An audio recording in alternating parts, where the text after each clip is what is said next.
What's up? This is Ableton Certified Trainer Orville Klein with Slam Academy. I've been an Ableton Certified Trainer since 2009, and I'm really stoked to show you all these new features and updates to Ableton Live 11. Today we're going to be talking about the brand new hybrid reverb. The hybrid reverb is a combination of an algorithmic and the convolution reverb. It borrows features from both of those different types of reverb that you might be used to. Check it out. You can see we have an impulse response selector right here, which controls all the convolution reverb settings, and then on the right are all of our algorithmic reverb controls. The algorithmic reverb has 5 different algorithms to choose from that all sound different and are a lot of fun.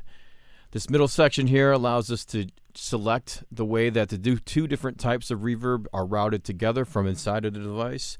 We can also just choose algorithmic or convolution. We have an input send right here. A pre-delay has a beat sync option, which allows us to sync or pre-delay our reverb in increments of 16th notes. It also has a very wild and radical feedback input for that pre-delay time. Over here on the right, we have a bunch of different vintage modes. These vintage modes, which are unique to the hybrid reverb, what they do is they give it a little bit of grit and character by making it sound like it's a lower resolution, lower sample rate, older digital reverb. Down here we have our bass mono button that converts all the low frequencies from 180 hertz and lowers into mono. That allows us to keep our low end nice and tight if we're putting reverb on bass and any kind of low end frequency instruments. The hybrid reverb in Ableton Live can do all the standard types of reverbs. Let's say I want to send it to a clap like this one right here. This clap right now by itself sounds pretty standard, like a normal clap. If I crank it up to our C send on our C return track, I have a clap friendly preset that I've dialed in for it. It sounds like a standard reverb, and for the most part it is, but we can do some interesting stuff. Going in here and changing the algorithms are going to greatly change the way that this algorithmic portion of the reverb sounds. One thing that's unique to this one is if I go in and just crank up the feedback a lot, I'll go from 0 to 95%, we'll get some really interesting results. Whoa, that's crazy. Even just a little bit of that feedback is really interesting. Making the delay time shorter will make those feedbacks do all kinds of wild and crazy things.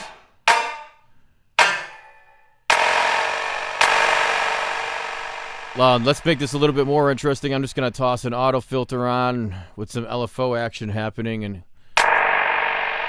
can really get some interesting results.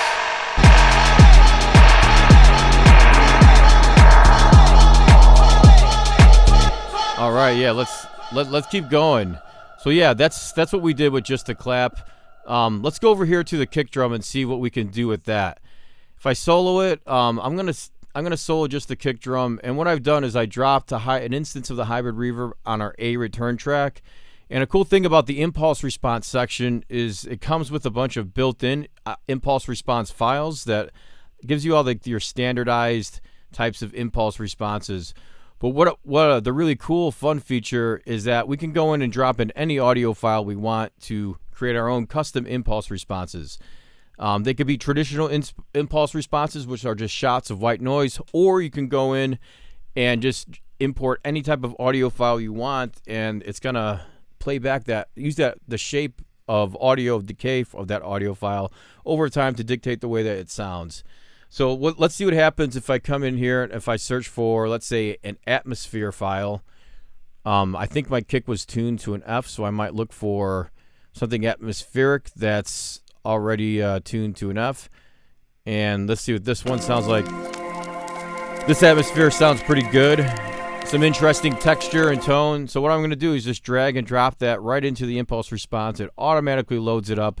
We can use these controls to dictate the way that the impulse response decays or dissipates over time right here.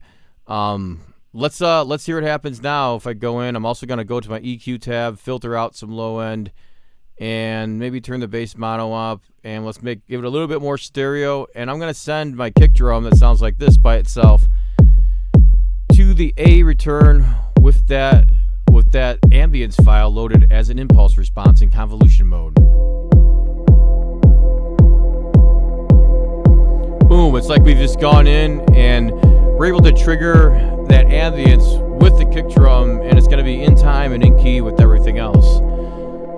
So that's an interesting way if we want to just quickly add some ambience or texture to our track. Let's hear how that sounds with just the kick, hat, and claps. And we'll turn it down, and boom, bring it back up. So that's fun. Let's see what else we could do with just sending to a kick drum. So I'm going to solo my kick drum one more time, and this time I'm going to crank it up to send B.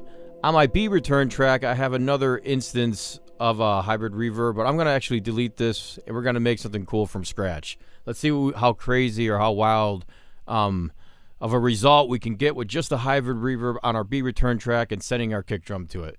Let's go back here. We'll go to audio effects, and we have new categories where all of our effects are housed in now in our Ableton browser.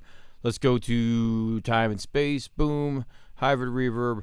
Drop it on the B return track. So let's see what we can do. I'm going to go in. I'm going to make this 100% wet. I'm going to monosize the bass, or hit that bass mono button. Let's filter out some more low end because we probably aren't going to need it. This time, let's just try an algorithmic. Let's just try 100% algorithmic mode. You notice we can't crossfade between the two once we switch to just algorithmic or just convolution mode. So let's just go with our algorithmic. What I'm going to do, let's try the prism. That's a very fun one that I dig. Turn down the decay, turn down the size. Now I'm going to go over here, turn the send down amount. This is going to give us more room for more feedback and more modulation later if we send a lot of signal to it. Let's sync it to 3/16 notes, which is going to be like a dotted 8th note or something like that. And let's hear what that sounds like now. You can hear that delay that's bouncing afterwards. It sounds more like a delay than a reverb at this point, but it is a very noisy kind of delay we're hearing. Let's try tides mode. That's even more like a delay. So let's hear what happens if we turn up our size and decay. Very percussive sounding. Now what I'm going to do is crank up some feedback. That's going to make our delays, it's going to make our reverb sound like a bunch of delays feeding back into each other. And boom, check that out. We got some really cool groove happening right now. With tides mode, cranking up the wave, it's going to put some modulation into that shape of the reverb.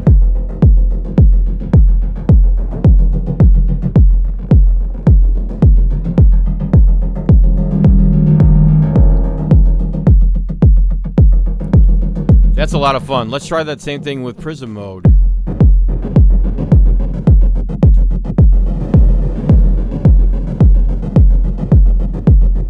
Let's crank up the size.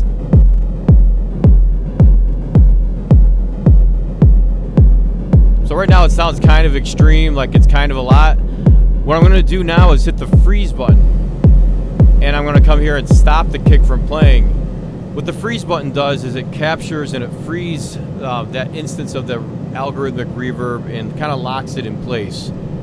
Reducing the size is going to make that freeze sample smaller and smaller, or increasing the frequency of it. So we can do this to do like a really wild, fun, crazy kind of build-up just by freezing it and cranking up the size. Let's get higher and higher and higher and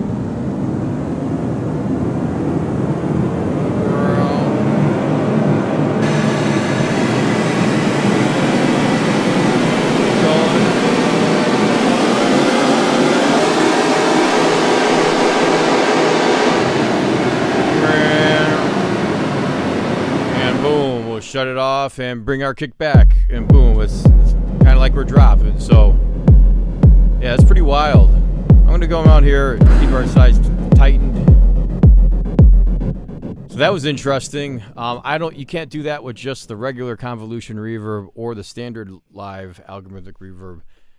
So this could be, I can see you using this to make buildups. You can use this as a transition effect, and it's just kind of like a different way of manipulating or generating noise. Let's see what happens. Let's see what else we can do. Over here on track 5, I have an 808 loop that sounds like this by itself. I kind of made this so it sounds well and kind of funky with my clap and hat, and there's a little vocal loop in here. Let's hear how that sounds by itself.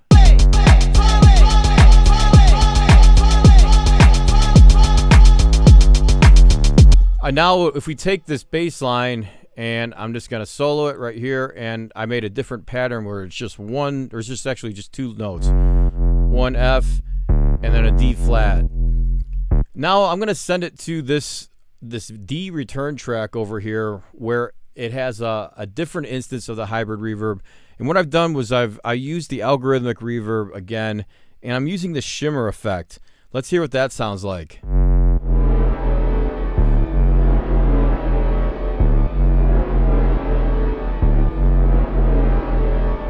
And if we hear that in context with the other tracks again, boom. 1, 2, 3, 4.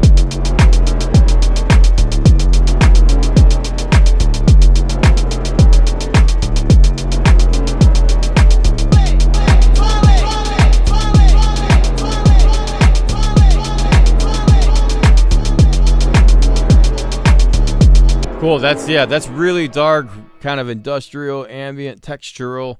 So what I did for the hybrid reverb on the D return track, and we'll just quickly recreate that, I started out with just an algorithmic function. So let's go here and we'll switch it from serial to just the algorithm mode. I'll crank it up to 100% went. Let's do a mono bass. Let's give it a little bit of vintage. That's going to give it a little bit more of an interesting character. And now I'm going to go in. Let's try the shimmer. Shimmer is a very lush and kind of a bright, sparkling type of reverb algorithm. Let's hear what that sounds like. Now if we crank up some feedback.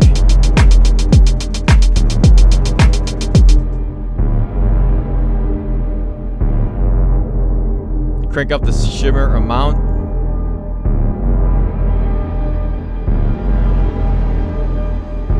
Turning down the dampening really brings up kind of the vibrance of the shimmer. The modulation amount will modulate or add some motion into the shimmer, giving it kind of like a chorus effect. The pitch here will kind of tune those shimmers up or down relative to the incoming audio. It's a lot darker down here, and then we can crank it up. Again, we can freeze that even if I come back and I'll stop the loop from playing. That really lets you just kind of grab on to that shimmer, and we can modify it and then diffuse it while it's frozen.